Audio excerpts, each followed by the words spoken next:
This week on the Husky Update. The Republican presidential debate addresses pressing political issues.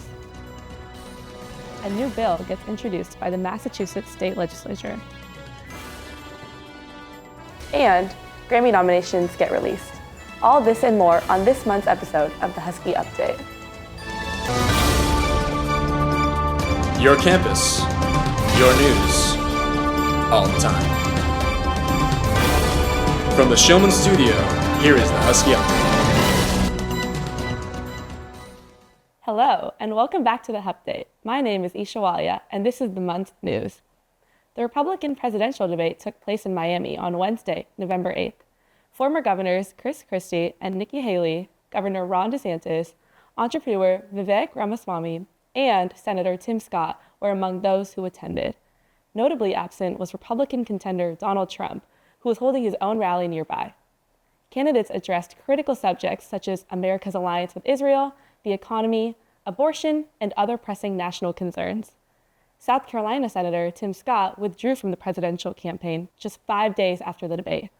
He cited a lack of finance as the key reason for the campaign suspension, pointing out that he was the last contender to qualify for the latest Republican presidential debate and had not secured enough funds for the forthcoming one. During the last debate, Senator Scott consistently emphasized Christianity as a cornerstone of his campaign. Now, we go to Lawrence for the lightning round. Thanks, Esha. In local news, on Tuesday, November 14th, the Massachusetts state legislature introduced a bill that would create the Massachusetts Smart Workweek pilot, a test of a 4-day workweek. The bill stipulates that workers must receive a, quote, meaningful reduction in actual working hours without any reduction in overall pay. If it passes, a 2-year pilot of the program will take place, and following its completion, any overtime-eligible employees working over 32 hours per week will be paid time and a half for any additional hours worked. In exchange for joining the pilot program, businesses will receive a tax credit. The measure has yet to be passed in the state legislature. In national news, a fistfight nearly broke out at the Senate hearing this past Tuesday. Regarding a prior name-calling dispute on X, formerly known as Twitter, Senator Markwayne Mullin of Oklahoma challenged Sean O'Brien, president of the Teamsters Union, to stand his butt up and finish their disagreement here. Senator Bernie Sanders stepped in to break up the argument, saying, "Stop it, no, sit down, you know you're a United States Senator." In international news, the nominations for the 2024 Grammys were released on November 10th. Among the nominees, pop favorites Taylor Swift, Olivia Rodrigo, and Billie Eilish have 6 nominations apiece.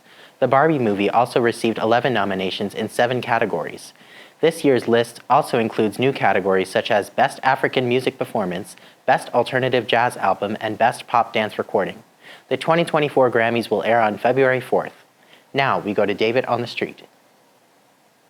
Thank you, Lawrence. Today, we're walking around asking people what their favorite Thanksgiving foods are. Let's take a look.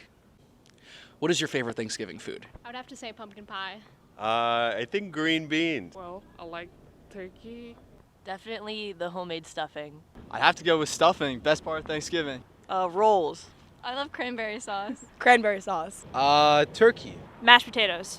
My favorite Thanksgiving food is stuffing. Stuffing. I'd say turkey. I would have to say mashed potatoes. Mashed potatoes?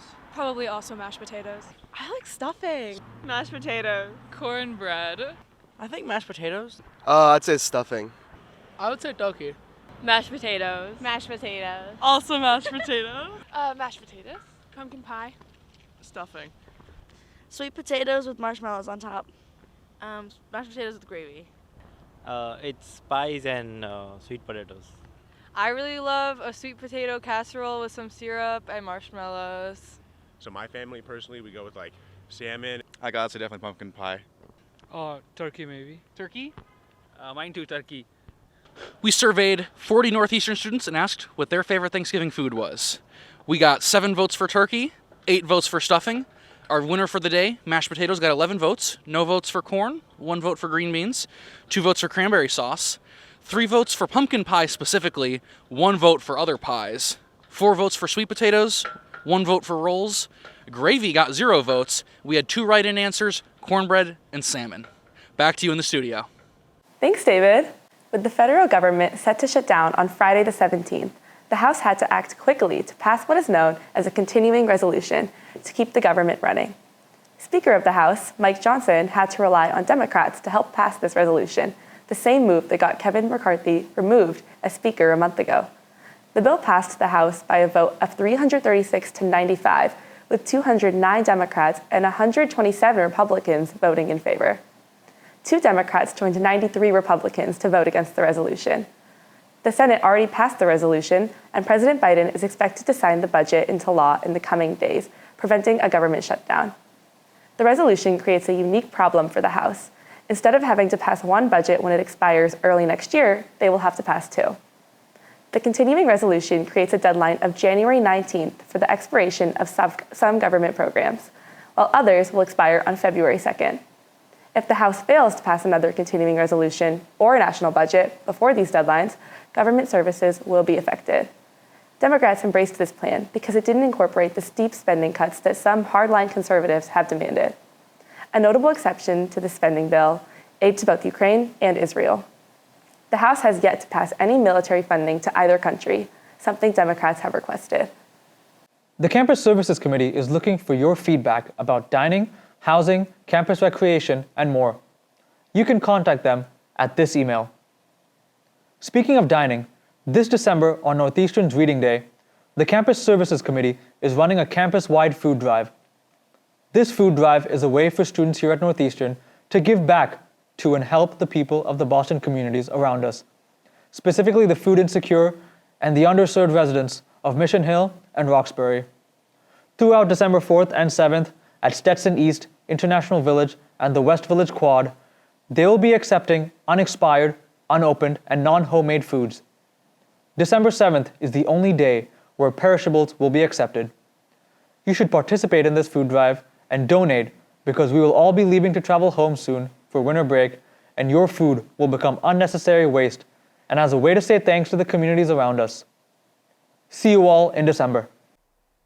That's the news. The rest is up to you. Be sure to like our Instagram page and subscribe to our YouTube channel to stay up to date with the Husky Update. My name is Lawrence Brown, and thank you for watching.